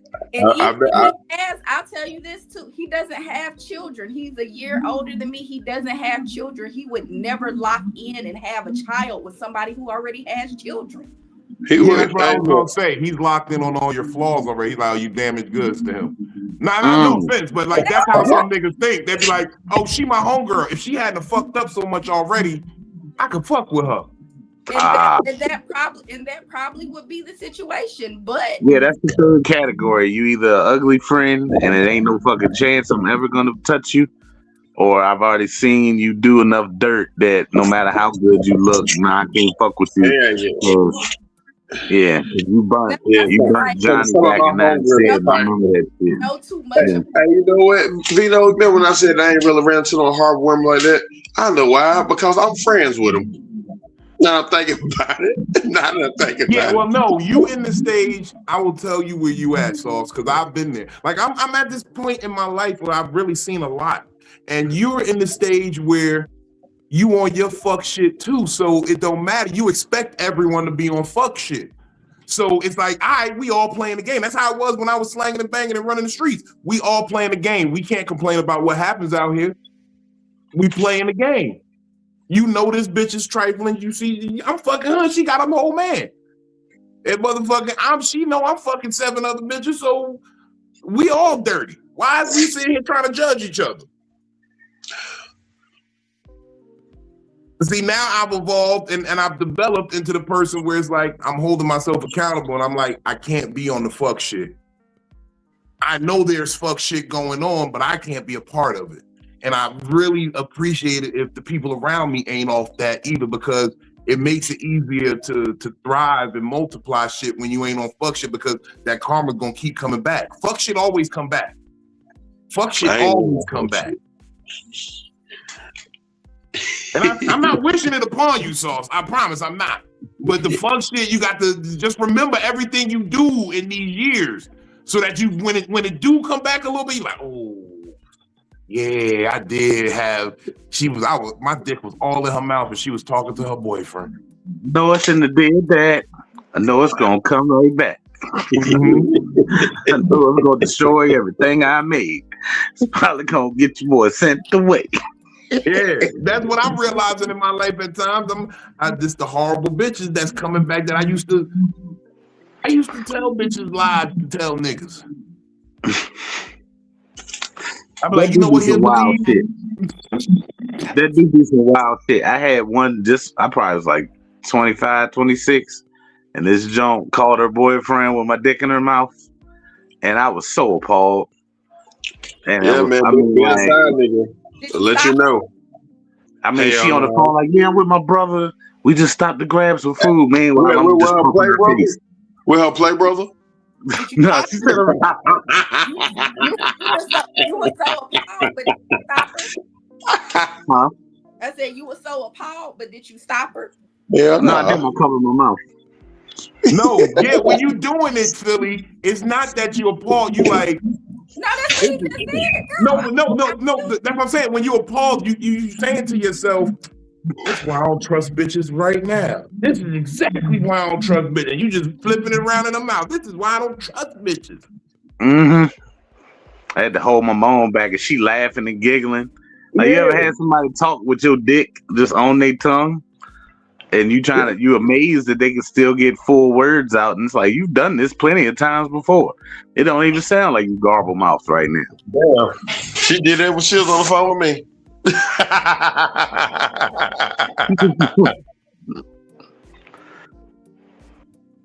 This is why men have trust issues, but you got to remember that there are women that did this, and then they go out and they say the exact same lines you're saying right now to us as a good woman. No, and I know, and that's why I said, like, I don't try to move like those same people either. I don't put myself in the same, like, my brother is my brother, and I made it clear, you either gonna trust that relationship or you not. I've been on the other end of a situation where, you know, I was married and he had a sister that wasn't actually his sister. And just because him and her were on the same end of the spectrum as me and my brother, and she came around, she spent the night, we chilled, we all talked, you know. If you show me a reason to believe, like, you know, that you truthful, I'm gonna believe that you truthful. Now, if you come around and you start acting a certain way, like me as somebody's sister, and I know I'm not biologically your sister, I'm not coming around, I'm not acting hateful, I'm not acting jealous. Like, I'm excited to meet you. I want to get to know you too. That's my brother. This is somebody that I hang out with on the regular. This is somebody whose mother I go and check on. This is somebody that checks on my family. So if that's his lady, that's how I treat him. I treat him the same way that I would treat my biological. Me and Brooklyn had that issue when we first started talking because I had a female friend, and you know I would go sit with her and her boyfriend and smoke. Her boyfriend would cut my hair and shit, and I'm like, nah, this is legitimately my friend. Like, we had the chance to do something at a party one time, but like we got interrupted and it never happened, and we just been friends since then. And me and Brooklyn got into it because while she was drunk and she pulled, doing what you just said, pulled Brooklyn to the side to be excited to meet her, and I'm her friend, and we could be, now I got an extra homegirl.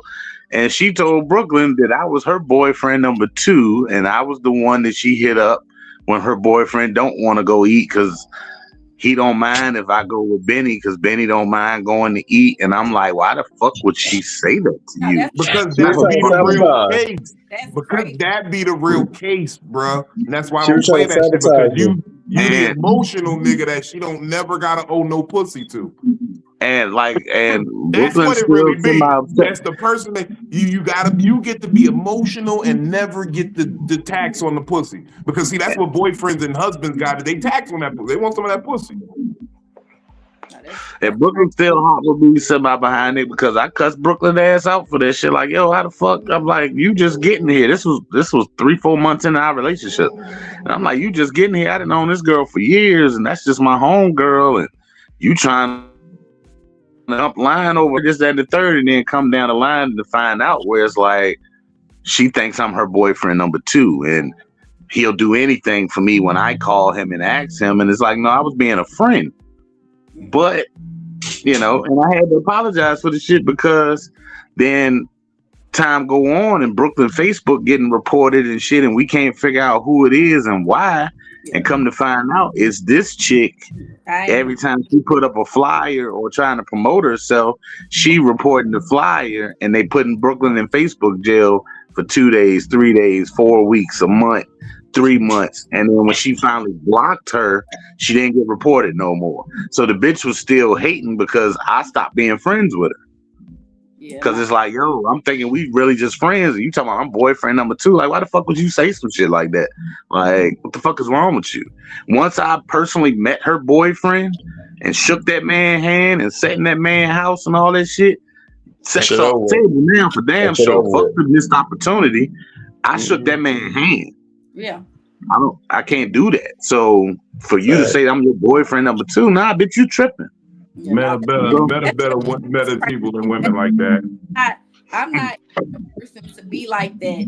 And even if I tell you like this, nothing like that would ever happen with me. And if it did, if something so-called like that, my brother wouldn't even believe that. Because I've never moved. Again, we've known each other for 20 years now. So I would never do no shit like that. I want him to be happy. I want him to be healthy. I want him to have, a happy relationship and strive. I want him to find a wife for him to have kids with. Me and him ain't gonna have no kids with each other. I have kids with somebody else. He's not moving like that. And I'm not moving based off the stuff that I know about him either. So I don't like the whole jealousy shit. Now, there has been some issues, and it was between him and his girl to where they felt like, oh, well, Philly's so pretty, so I know that you like her. And he'll be like, no, I really don't like her. And so they'll try to start little mess. Like, I done had people try to start like little internet beefs and stuff like that with us. And it wouldn't work. Like, we would post a picture together because we worked with each other at one time. Like, when he got out of prison, I got him a job where I worked at. And so we would see each other all the time. And the girl got... This the prison nigga? Oh, I know he lied. No, I'm kidding. but he went to prison. Prison niggas fuck everything as soon as they get out. He got to see me every day. But I also got to see all of his other hoes that would come to the job that we worked at. And it wasn't that I was hiding him from me. Like, I wasn't hiding me and his situation from a girlfriend. I was hiding his other situation. So that's why you. That's why I said that's why you in it. He probably looking at you like I ain't gonna do nothing because she helped me keep my hoes in line. I'm a buffer. I am absolutely a buffer for my. And that could be a thing, but still, I think you was just one that helped them instead of instead of just fucking her, I'ma just get her help. She cool. Yeah, we've been cool for a long time. So is he your character development, or back and try to fuck you right before he tries to fuck the last woman he want to be with? Before he tried to lock down with his wife, he'd try to double back and hit you off once. That's what I think. So I think that I am a part of his character development because when I was going through my divorce, right? One of the things that I said, I told my ex-husband, I said, financially you haven't been a husband, you haven't been a provider, you haven't emotionally been here for us, you've cheated, you've done A, B, C, and D. So going forward, I want for you to be a better man. I told my ex, I want for you to be a better man. Right now, you can't be a better man because your credit fucked up. You can't even get, the only thing that you can get in your name is a cell phone. So how are you going to provide for a woman? How are you going to provide for your children? You don't have a stable job. You don't have a stable income, and mentally you're not stable. So what type of husband can you be when you can't even be good to yourself? Be good to yourself first before you try to be good to anybody else. And so my brother heard me telling my ex-husband that, and my ex-husband was like, damn. I mean, not my ex-husband, but my brother was like, damn, I'm living with my mom right now, and I'm courting these women, and I can't even bring them home to my own home.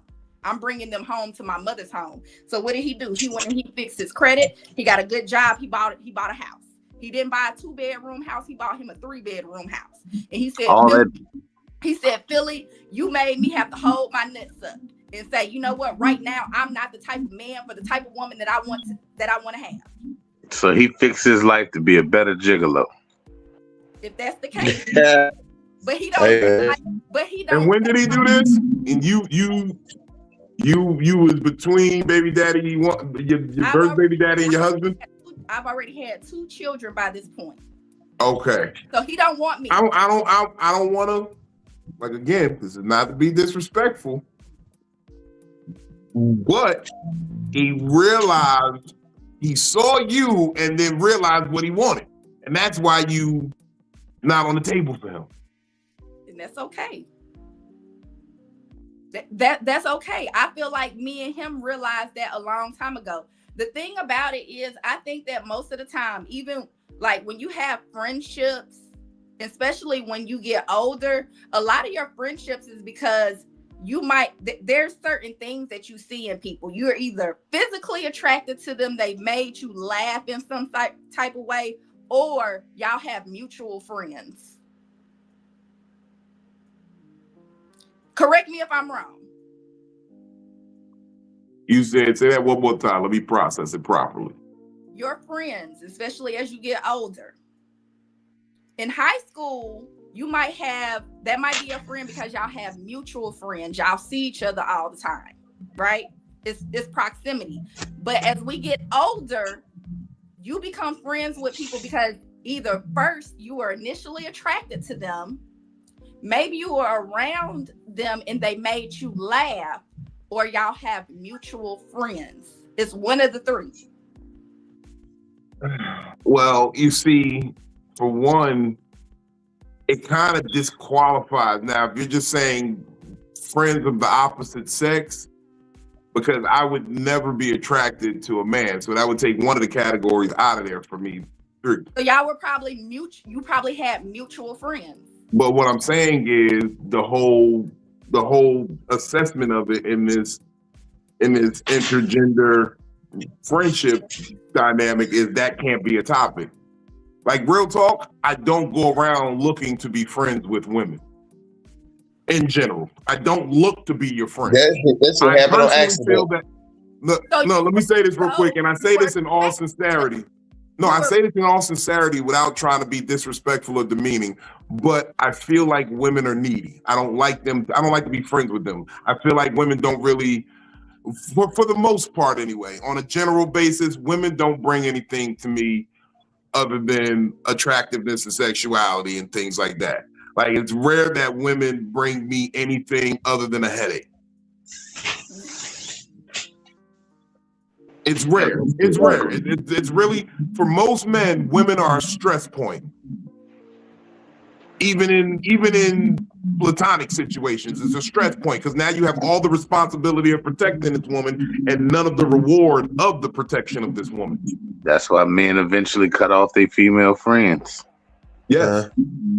I will say, I got one that I gotta protect and take care of and make sure she's feeling good and feeling all right. And I don't need y'all cycles linking up. And now I'm on a 3-way call trying to console both y'all bitches at the same time. So only one of y'all. It's like Highlander. There can only be one. Mm-hmm. Like with my homegirls, you're right. Sometimes that shit do take work because if my homeboy is sad, that nigga just gonna be sad. Like we can talk to him, blah, with it. If my homegirl is sad, I am now assigned with fixing that sadness.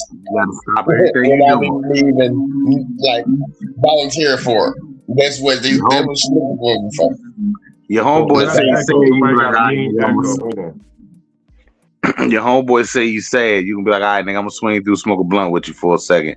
And even if you ain't gonna let him he might not even bring up what he's sad about. It's like, all right, nigga, you high, you better now. Peace. Deal with it. I'm going back to work.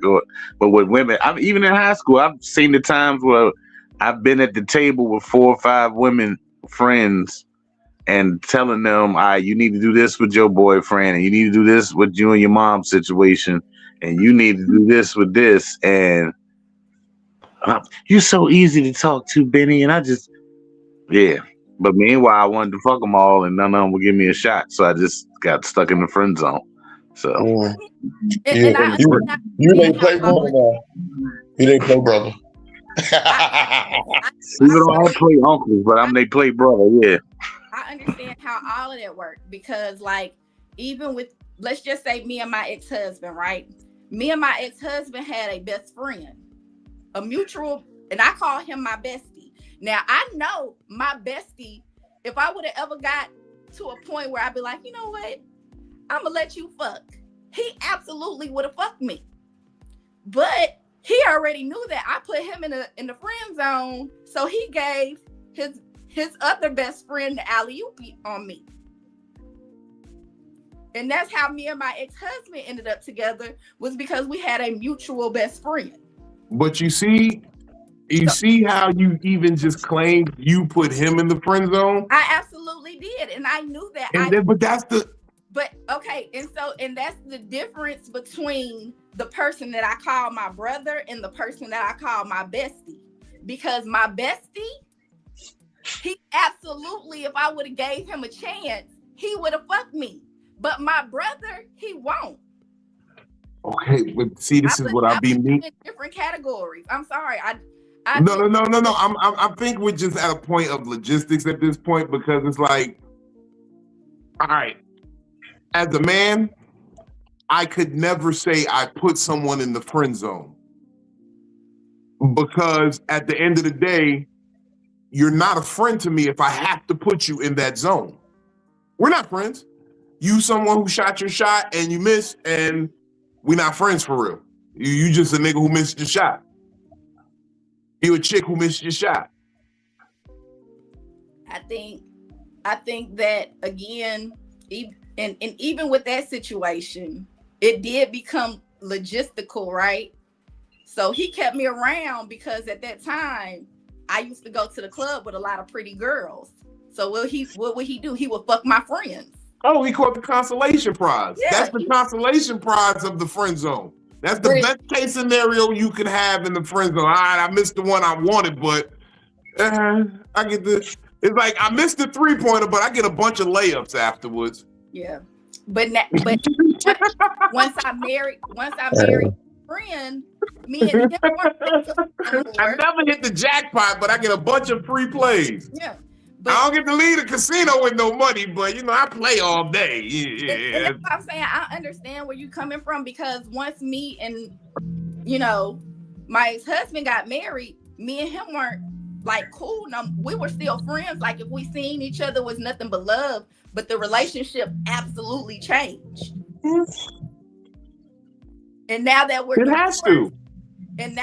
divorced, he actually reaches out to me more now than he did when we, than he did. Because he's been working on his form. He hoping he can come back and hit that 3-pointer that he is engaged. He is happily engaged. Engaged, they married, and that still don't mean shit. I know.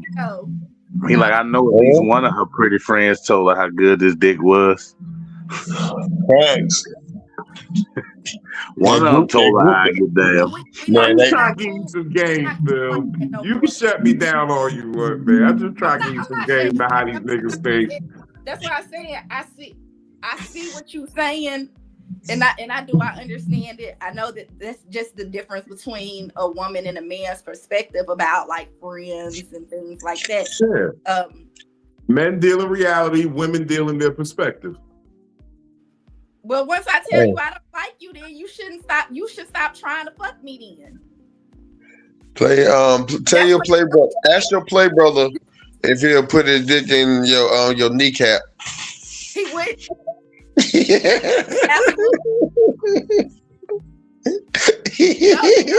Yeah, he's saying to himself, I wouldn't have hit a kneecap. I'd have hit the real target.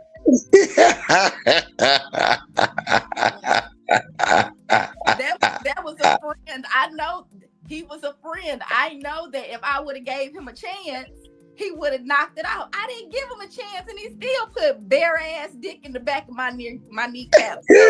Yeah. That way your play brother. Hell no. Nah, fuck that nigga. He shook my salad and broke my fist. Fuck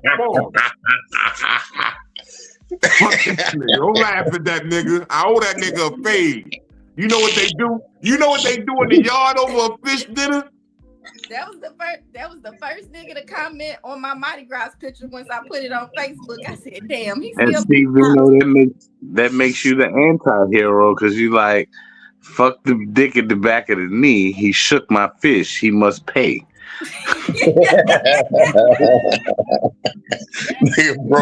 That nigga broke your fish. Shook my salad and broke my fish. I must avenge. You don't understand. I had them put 2 nice pieces of salmon on that salad, on that Caesar salad. It was 2 nice pieces of salmon. And they constructed that thing with love. I made sure I walked out the club with it balanced perfectly so it ain't all tilted in the bag. I sat it down gently. But this nigga, it's just shit, son. Cookies, I see what you just asked me on Instagram. Did they ever see? Like, yo, what the fuck is here? Here you go. Let's see. Oh shit! That is stealing if they go and do their own thing. They didn't steal nothing because they always gave them back. He always came back home. Okay. I got my man. Did anybody ever steal my man? Oh, they borrowed him for the weekend, like children. That's what Borrowed. I had no situation like that. That's crazy. Well, you know what? I think that was my first heartbreak. For real. Nigga on loan.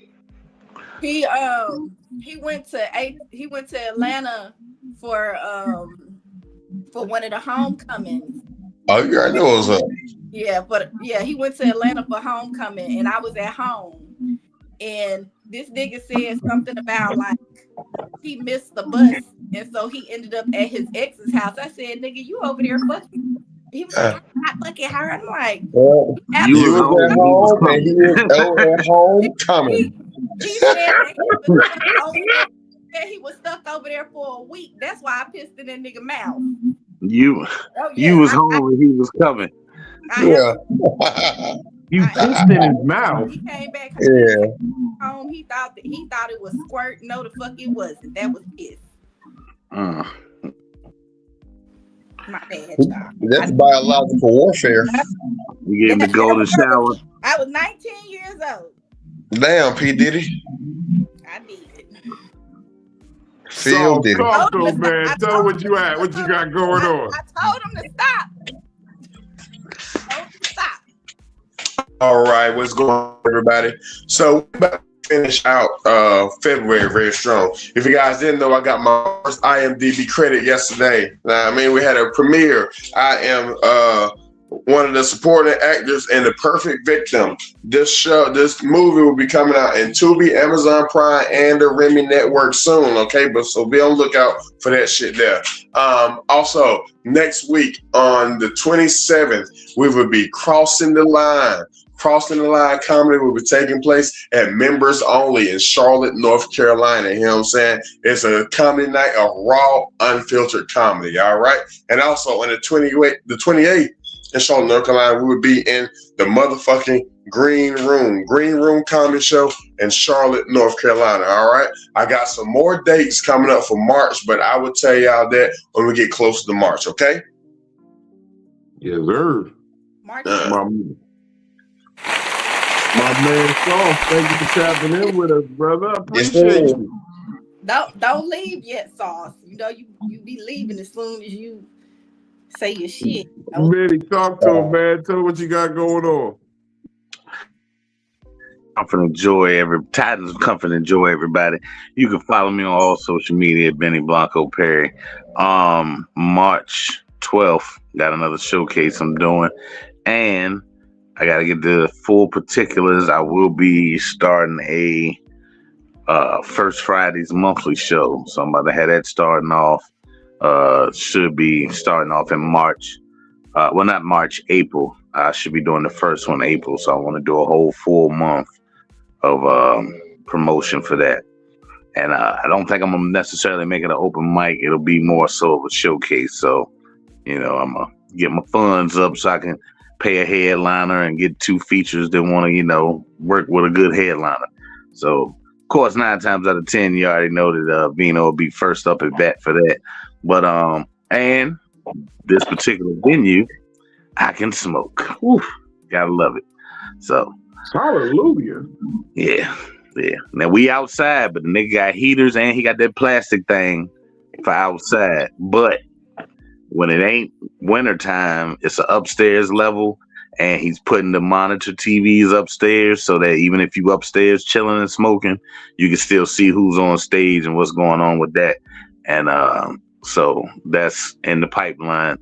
But other than that, ain't got too much going on. You know, what was the topic? The topic was I'm drawing a blank. For your development. For your development. Yeah. Character development. Yes, men get their hearts broke early and often. And hopefully I ain't got no more of those left. I hope I'm fully developed now. I'm over mature. You know how they say you have a premature baby? I'm over mature. So I don't, Lord, if you're listening, no more, please. No mas. But that's it. I've had enough. Thank you, brother. Appreciate you for tapping in today. Phil. What's up, y'all? I know y'all want to cancel me after that piss in your mouth comment, but I was 19 years old and that nigga cheated. That developed my character. I ain't did it again since. I've pissed on a few things before. You have. I told the nigga to stop eating it. He ain't want to stop. But anyways, my name is DamnItPhilly. You can find me on Instagram and TikTok at DamnItPhilly. Catch me on Psycho-Babble every Monday and Wednesday, 9 p.m. Central. Can also catch me on Instagram live on Tuesdays with Storytime with Philly. I don't even really know where I want to go with it tomorrow. I ain't even gonna lie to you. I'm not sure because I've been on vacation. I ain't thought about it yet, but we'll figure something out. We also have No Man, No Plan. I just be doing shit. I drop a video once a week on Instagram and TikTok on DamnItPhilly on those. So we did part 2 of my trip to New Orleans. I've been monitoring, making sure the hoes ain't doing nothing ratchet to your shit. Nah, they've been behaving with it. And Yeah, I've been really scrolling those porn pages on Twitter. or X. But then y'all can also catch me on here on most Fridays, Bad Nigga Fridays, here with Big Vino. Other than that, just working on a couple of things, and stay tuned. Hey, no man, no plan. She just be doing shit. I guess I gotta go. Big screen on V. How y'all doing? Big Vino. Wonderful to meet you. I hope you enjoyed our episode tonight. At the end of the day, character development is everything. Like, who are you? Who do you want to be? Is there anything you want to change? Or are you one of these dumbass, that's just how I'm is people? Those are all questions you answer. I'm not here to judge. It ain't my job. I don't do it. I know I'm good at what I do, which is telling these motherfucking jokes. So if you want to hear some of them, Big Vino Comedy on all platforms. Check out the schedule at comedictherapy.xyz, not .com, .xyz, because we get the last laugh. You'll see all the dates, man. I literally just got in town from Baltimore this weekend, man. Had a lot of love out there. Shout out Baltimore Comedy Factory, Michael Collier, Katie Funny Ass, Hugo, man. Look, the whole weekend was super lit. Man, you look. Let me ask y'all a question. Y'all ever seen Baltimore in the Wire? What don't we do? We don't talk in the spot. We don't talk on the phone. We step outside and talk. Wires all over the place, man. These niggas got, the feds is listening. Little microphones and shit. But I tell you what is popping out there. I had to bring them back because I love to bring them back all the time. Shout out Quisha, man. Shout out Berries with Quisha, man. She be hitting me off with the little chocolate covered strawberry. I thought I had a little boo thing. I was gonna eat these off your booty, baby, but you never made it. So I'm gonna just eat this for you right now and let you see what you mean. She made you her play brother. I hate y'all. I hate y'all so much. That could have been us. That could have been you. You could have been that icing. Shout out Berries by Queen. Go bestie, because they used to be me. Go bestie. You could have been buried by Quisha tonight. But it's okay. I'm out here anyway. Look, up next, Charlotte, North Carolina. I'm out there with Cousin Clyde and them. We'll be out there. February, that's Friday. This is Friday. February 27th. Studio 3, venues and events, I think. I know it's Studio 3, right there in Charlotte. Right there on Tryon. And guess what? I'm the show. I'm closing the show. I told y'all I'm headlining more this year. So when you pull up, you're pulling up to see your boy. Y'all ready? Y'all trying to have a good time? Let's do it, Charlotte. After that, we're gonna be in Raleigh at Good Night, Michael Collier. Shout out Michael Collier, Collier Clan. I just got word that Philly, I'm gonna be up there in April. The Laugh House thing is looking real big. Pause. Oh, the state of Philly. The state of Philly. I mean the city of Philly. The city of Philly, yes, the city of Philly. Brotherly love. What else we got going on? We got everything. I'm gonna be real with y'all. I'm flirting with the idea of doing Big Aries Energy. Okay? There's a lot of politics going into this thing. I've said some controversial things about some people. They didn't really like those Marlon Wayans comments I made, but I stand by it. So we might be able to do the Big Aries Energy. We might not. Look, it's above me right now. But tap in if you would like to see it. If you feel like this is something you might want to come see, tap in with your boy. Let me know something. I talked to some people. We can run some numbers, and maybe Big Aries Energy takes off this year. We put it on the back burner last year. Well, it got put on the back burner. Transparency. It didn't have a chance. It didn't stand a chance. There were powers at play that were above me. But we here now. And I'm having a great time. I really appreciate the shit out y'all for stopping through, tapping in with us. Y'all know the crew. Philly, Benny, Stalls. Yeah. I'm about to sleep. It's Monday Monday. to play brothers and sisters.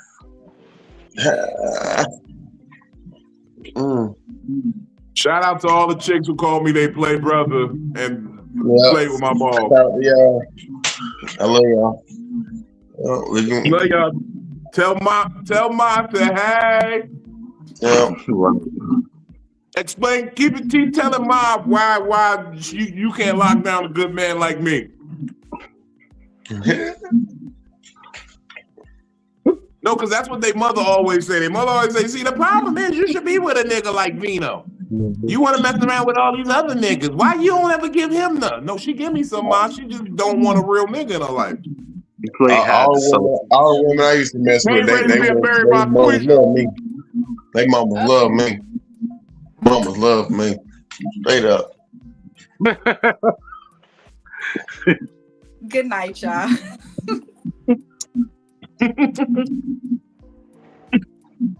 Shout out to the nigga with the big fedora that looked like Darkwing Duck in motherfucking Baltimore this week. I ain't even slapped the shit out of you like I instinctually wanted to do. Oh, Yo, cause I be seeing big ass fedoras in the street and I be wondering, it's the reflex. I want to smack